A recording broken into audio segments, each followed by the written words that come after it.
Uranium was detected in Latin communities and water systems. What is going on with this? This sounds dangerous. We're taking a look at EOS to understand the ramifications of this. So the unsafe contaminant levels could not be attributed to differences in regional geology, water source, or community size, and researchers suggest they are due to a failure of regulatory policy. Is that true?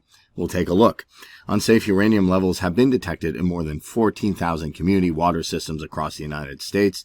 63% of water records report at least a trace amount of contaminant, according to a new nationwide analysis. And concentrations of uranium, along with arsenic, barium, chromium, and selenium, were the highest in community water systems that serve semi-urban Latin communities. Hispanic and Latino communities in the U.S.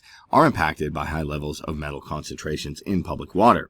And Negra said, and environmental health scientist, Columbia University in New York City, and lead investigator on the analysis.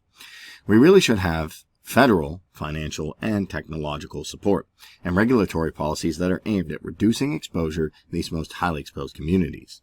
Also, they have clear water inequities as they're taking a look at.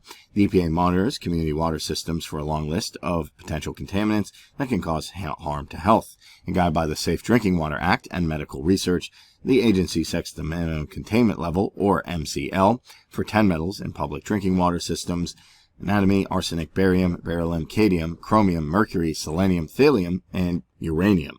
So this is how they evaluate it, and the EPA publishes monitoring records for water systems every 6 years.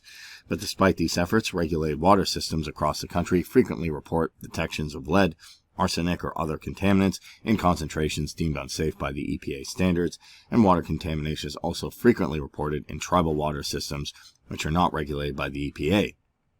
As we can see here, the researchers gathered more than 900,000 EPA records on average metal concentrations in nearly 38,000 community water systems nationwide during the early 2000s. Of the 10 metals monitored by the EPA, arsenic, barium, chromium, selenium, and uranium were detected in more than 10% of the records, and the research focused primarily on these contaminants, and they found that 2.6% of all community water systems contained the level of arsenic exceeding the EPA levels, 10 micrograms per liter. 2.1% of water systems contained unsafe levels of uranium exceeding 30 micrograms per liter, and fewer than 0.1% of water systems contained unsafe levels of contaminants. We can actually see the concentration here of barium, chromium, and especially uranium, which is quite unsettling. In the case of uranium, 63% of all monitoring records report trace amounts of the contaminant, which, although below the EPA levels, might still pose a health risk when they saw how frequently water systems report detectable levels of uranium.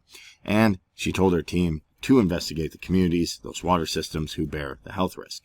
So, is it due to geology? It's probably not due to the geology. It's probably due to man-made efforts. That being said, this is concerning. Taking a look at these maps, this is a problem. So it's always a good idea to periodically test your water for high levels of uranium.